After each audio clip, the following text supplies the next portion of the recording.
Back in 2006, for some of you who maybe don't know where I was originally on Mississauga Road.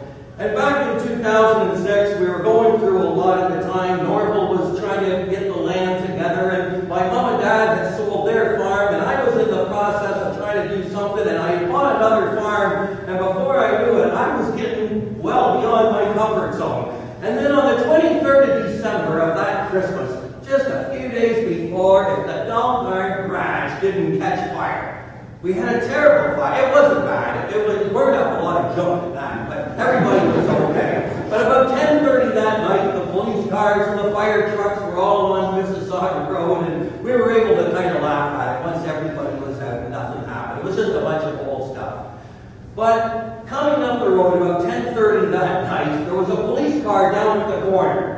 And he wouldn't let anybody out because they were keeping the traffic up. But I happened to notice that the policeman was letting about 5 cars come up the road. The cars came up and pulled over, and all the other fire trucks and the ambulances and everybody was there. And out of the first car stepped Elizabeth Ivany and Paul Ivany. There were members of Norval United Church. I guess you guys were away, and word had got out that Crawfords were having a bit of a fire. And Paul and Liz and about a half a dozen or a dozen members from Norval came up to say, Don, we've got your back. We know you're under a lot of stress right now, but just hang in there. If there's anything we can do to help out, we'll certainly be there for it. I always remember that, Paul. Norval Church played a big role in helping me get through that particular time. Lead me in a pillar of fire, shade me with a big white cloud.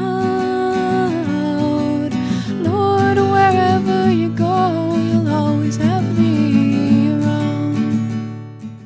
Look to your left and look to your right. Every one of us here have talents. Every one of us here have served our community, have served our church. Every one of us have needed this church at one point in our lives or another. And those 20,000 new people that are going to be living across the street, and the ones that are going to be living in these funny pinky purple houses that are behind us right now, have needs and have abilities. And we are going to tap those abilities, and we are going to fulfill those needs, no matter what walls are around us, no matter what ground we stand on. Norval is heart. When I see you beckoning to me, that's how I'll know. Lord, following your lead is the only way I'll go.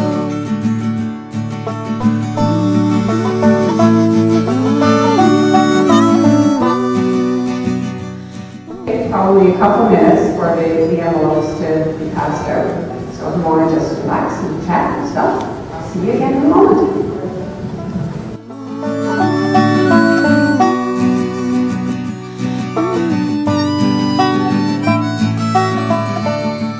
Some people have been saying, where is the land? You can almost sort of see it from that window, but if you go out of the Gellert Centre and you go south on the 8th line, go rather slowly. As you're going down on the left-hand side, about halfway between here and the fire hall, you'll see a road, an indent for the road. And just north of that road is this huge flat area.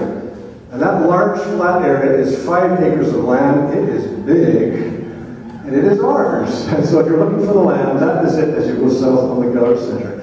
Today we've heard the past, the present, the future, and here we are, here today. And some of us, as we've heard of families going back generations in this congregation, some of us are brand new and have been here all that long, but we are here together. And the reality is, though, that we too, all of us here, we're just passing through. We are just here for a short time. We accept what our ancestors in the faith have given us through Norval United Church. We strive to do the best to be followers of Jesus here today in our living. And we do plant the seeds for the future, hoping to be able to give something to the generations that follow us. When you get your flock together, please take me along. Lord, when I'm too weak to travel, I'll be glad you're strong, and I'll lean on your arm.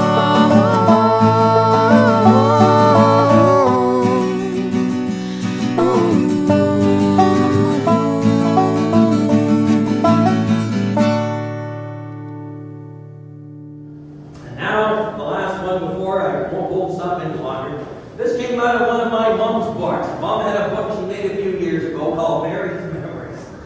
In that book is one of these recitations I consider maybe one of the best ones I've ever heard. Climb until your dreams come true. Often your tasks will be many, guys, and more than you think you can do. Often the road will be rugged, and the hills insurmountable too. But always remember, guys, the hills ahead are never as steep as they seem. With faith in your heart, drive forward. Climb till you reach your dream. For nothing in life that is worthy is ever too hard to achieve, if you have the courage to try it, if you have the faith to believe. For faith is the force that is greater than honor or power or skill, and many defeats turn to triumph when you ask for God's wisdom and will. For faith is the mover of mountains. There's nothing that God cannot do. So start out today with faith in your heart and climb till your dreams come true. Thank you.